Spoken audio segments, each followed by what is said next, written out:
नमस्कार। आज के इस वीडियो में हम लोग सौंफ अर्क के फायदे के बारे में बात करेंगे।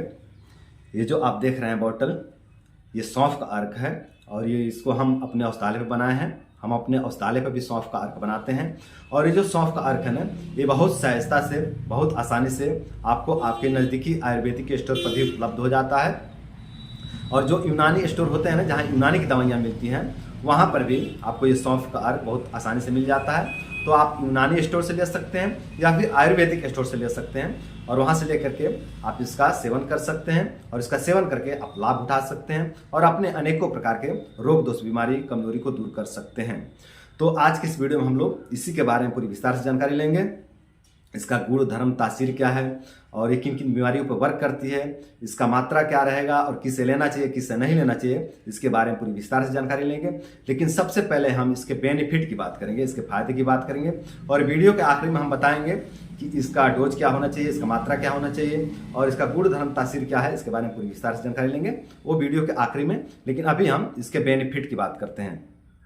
तो अगर हम इसके बेनिफिट की बात करें तो देखिए दोस्तों, वातज, पित्तज, कफज, त्रिदोषज सभी प्रकार के संग्रहणी रोग में ये लाभकारी है। सभी प्रकार के संग्रहणी रोग में इसका सेवन करके और लाभ लिया जा सकता है। और मंदाग्नि रोग के कारण उत्पन्न होने वाले सभी प्रकार के रोग दोष में ये लाभकारी है।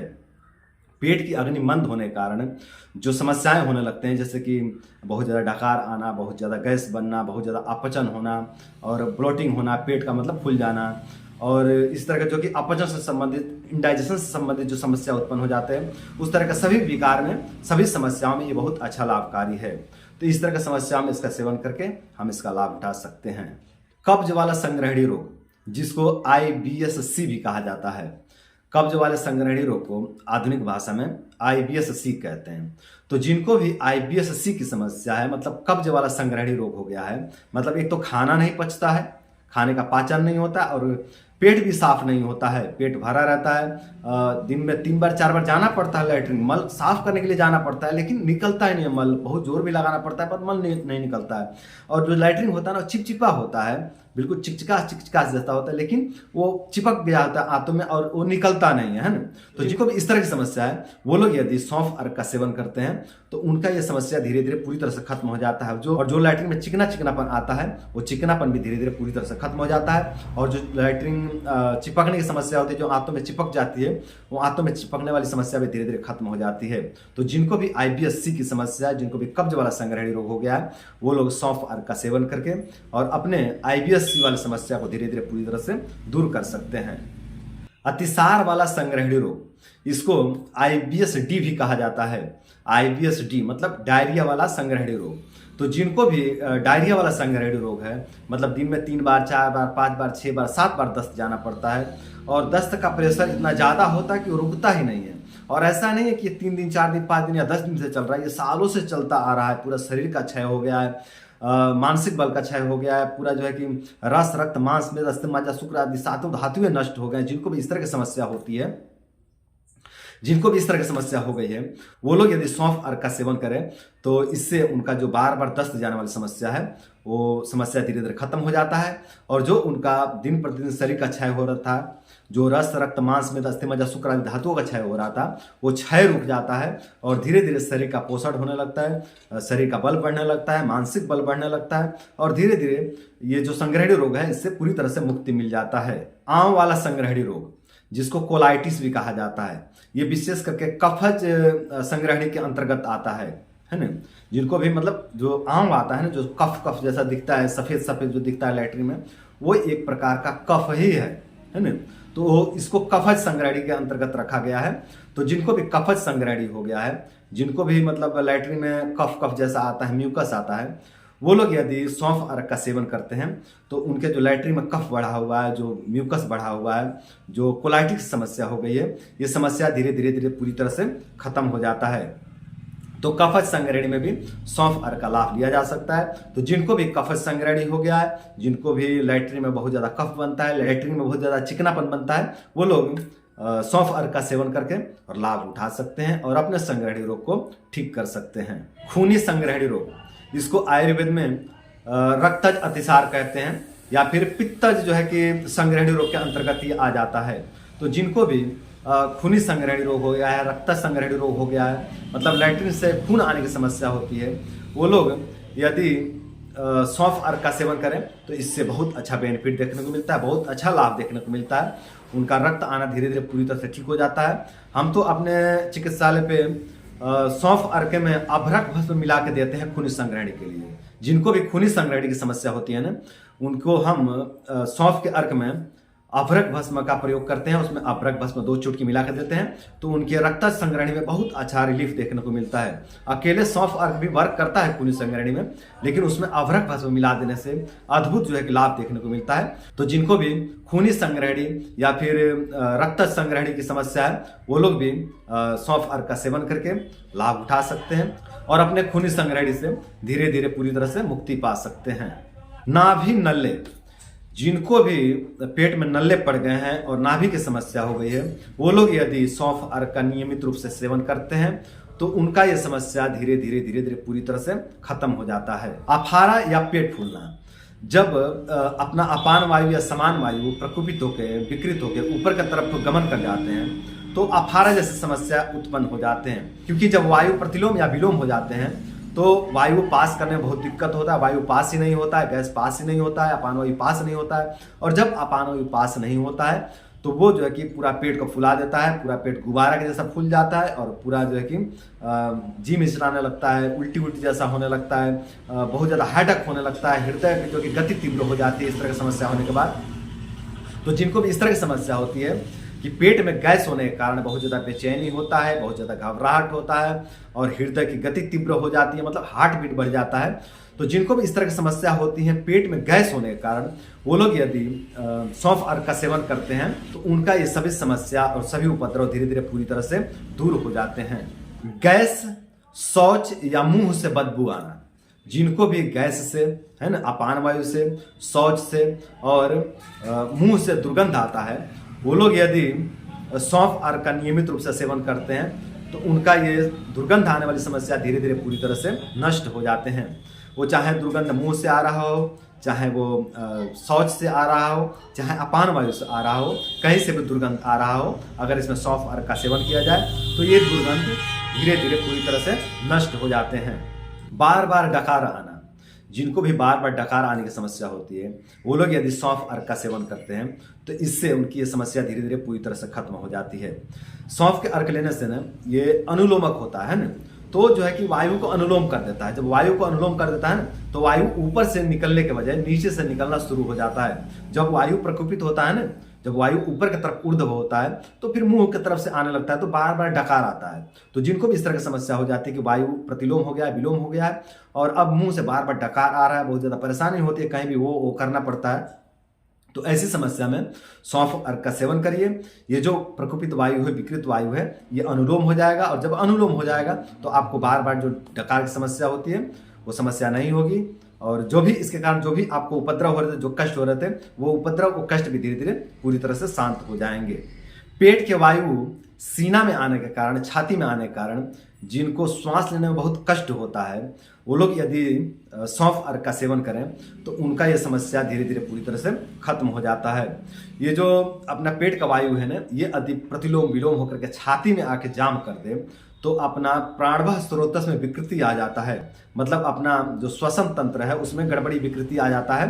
तो व्यक्ति अच्छे से श्वास नहीं ले पाता क्योंकि नीचे से जो है कि प्रेस कर रखा है, जो अपना समान अपान वायु है जो प्रकुपित हुए हैं वो पूरा प्रेस कर रखे हैं, तो उनका एक दबाव होता है, छाती की तरफ उनका एक दबाव होता है ना, जिसके कारण अपना जो ऑक्सीजन है वो जो है कि फेफड़े तक नहीं पहुंच पाता है नीचे से दबाव होने के कारण। तो जिनको भी वायु का दबाव नीचे से बना हुआ छाती पे, वो लोग यदि सौंफ अर्क का सेवन करते हैं तो वो जो दबाव है वो धीरे धीरे पूरी तरह नीचे चला जाता है, अनुलोम हो जाता है, खसक जाता है नीचे की तरफ, तो जो कि फेफड़ा पूरा खुल जाता है और श्वास लेने में बहुत सहजता महसूस होने लगता है। जो भी कष्ट होता है श्वास लेने में, वो कष्ट धीरे धीरे पूरी तरह से दूर हो जाता है। जिन लोगों के गले में हमेशा कफ चिपका रहता है और बोलने में बहुत परेशानी होती है, मतलब 2-4 शब्द बोलें फिर उसके बाद करना पड़ता है, जिनको भी इस तरह की समस्या होती है, वो लोग यदि सौंफ अर्क का सेवन करते हैं तो उससे उनका ये जो कफ चिपका रहता है वो धीरे धीरे अनुलोम हो जाएगा, मतलब कफ जो है कि सरक करके नीचे चला जाएगा और जो उनको बोलने में परेशानी आती थी, जो बार बार जो है कि गला साफ करना पड़ता था, उस तरह से गला साफ नहीं करना पड़ेगा और उनकी ये कष्ट, उनकी ये परेशानी, उनकी ये समस्या धीरे धीरे पूरी तरह से दूर हो जाएंगे। जिन लोगों को महंगी दवाइयाँ, पावरफुल दवाइयाँ डाइजेस्ट नहीं होती हैं या फिर नुकसान कर देती हैं, अपचन कर देती हैं, अनडाइजेशन उत्पन्न कर देती हैं, सर में भारीपन को पैदा कर देती हैं, चक्कर आने लगता है, अंधेरा छाने लगता है, जिनको भी इस तरह की समस्या होने लगती है पावरफुल दवाइयाँ लेने से, महंगी दवाइयाँ लेने से, वो लोग यदि सौंफ अर्क का सेवन करें, इस सस्ते औषधि का सेवन करें, इस हल्के औषधि का सेवन करें, तो इससे बहुत जो है कि अच्छा प्रभाव देखने को मिलता है उनके शरीर पर।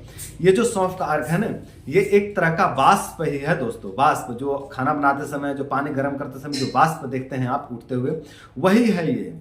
औषधियों को रख लिया जाता है एक बर्तन में, उसको पकाया जाता है और जो उसका वाष्प उठता है ना, उसको एक टेक्निक से इकट्ठा कर लिया जाता है। जैसा मैं अपने आम पाचक अर्क वाले वीडियो में बताया हूँ कि आम पाचक अर्क किस तरह से बनाए, उसी तरह से इसको भी बनाया जाता है। तो इसका जो है कि वाष्प इकट्ठा कर लिया जाता है और वही वाष्प अर्क होता है। तो ये जो है कि बहुत जो है कि लाइट होता है, पचने में बहुत आसानी से डाइजेस्ट हो जाता है। मतलब बच्चे भी इसको डाइजेस्ट कर सकते हैं, वृद्ध भी डाइजेस्ट कर सकते हैं, छीण से छीण, कमजोर से कमजोर रोगी भी इसको डाइजेस्ट कर सकते हैं और अपने रोग दोष बीमारी को दूर कर सकते हैं। तो दोस्तों ये बहुत निरापद औषधि है। ये बच्चों को भी दिया जा सकता है, वृद्ध को भी दिया जा सकता है, छीण से छीण रोगी को भी दिया जा सकता है, किसी को भी दिया जा सकता है। तो दोस्तों ये थे इसके बेनिफिट। अब बात करें कि इसका सेवन विधि क्या होना चाहिए।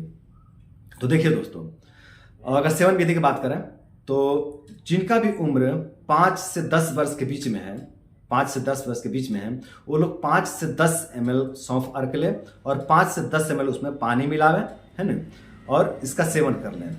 इसका सेवन का अगर समय की बात करें तो इसको खाली पेट भी ले सकते हैं और खाना खाने के बाद भी ले सकते हैं, कोई समय विशेष नहीं है इसका, आप कभी भी इसका सेवन कर सकते हैं।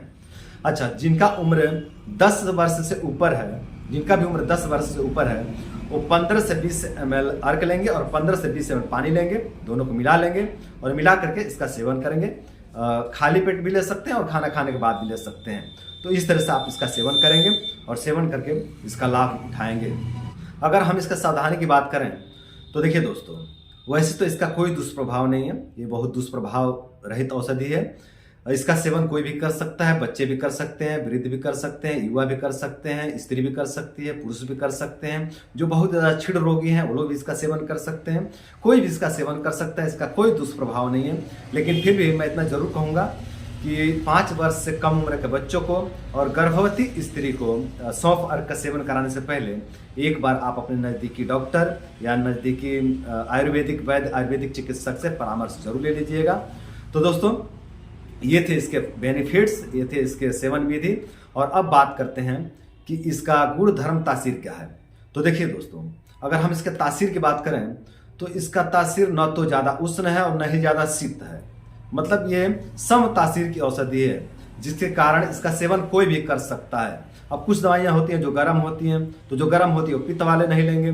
कुछ दवाइयाँ होती हैं जो ठंडी होती हैं, तो जो ठंडी होती हैं वो कफ वाले नहीं लेंगे। लेकिन इसमें ऐसा कुछ नहीं देखना, इसका सेवन वात वाले भी कर सकते हैं, पित्त वाले भी कर सकते हैं, कफ वाले भी कर सकते हैं। तो इस तरह से वात, पित्त, कफ, त्रिदोष में इसका सेवन करके लाभ लिया जा सकता है। गुण की बात करें तो ये लघु है, स्निग्ध है, ग्राही है, वाता अनुलोमक है और अग्निवर्धक है। लघु मतलब ये पचने में हल्की है, बहुत आसानी से डाइजेस्ट हो जाती है, क्योंकि ये वाष्प ही तो है। अभी मैंने बताया कि ये वाष्प होती है, जो औषधि होती है ये वाष्प होती है, तो ये पहले से ही पची होती है, इसको अग्नि की आवश्यकता नहीं पड़ती है। इसके लिए ना पेट में अग्नि होने की आवश्यकता नहीं होती है, बहुत आसानी से जो कि बिना अग्नि के भी डाइजेस्ट हो जाती है। मतलब जिनकी अग्नि एकदम बिल्कुल ठप पड़ी है, मंद पड़ी है, वो लोग भी इसका सेवन करके और अपने अग्नि का वृद्धि कर सकते हैं और अपने रोग दोष बीमारियों को दूर कर सकते हैं। और स्निग्ध मतलब चिकनापन, मतलब ये सौंफ अर्क शरीर को चिकनापन देने का भी कार्य करता है। और इसका तीसरा गुण है ग्राही। ग्राही का मतलब होता है मल को बांधने वाला। जो भी औषधियाँ शौच को बांधने की मदद करती हैं, लैट्रिन को बांधने में मदद करती हैं, उनको ग्राही गुण वाली औषधि कहा जाता है। तो ये ग्राही गुण इस सौंफ अर्क के अंदर है। वाता अनुलोमक मतलब इस सौंफ अर्क में वायु के अनुलोम करने के भी गुण है।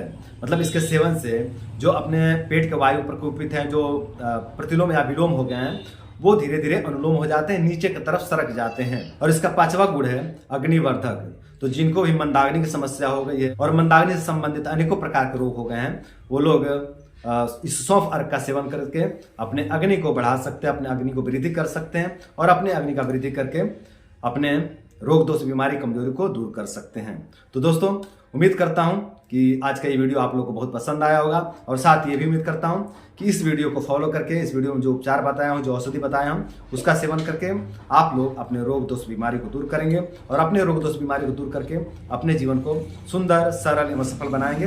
तो दोस्तों, आज के लिए इतना ही। नमस्कार।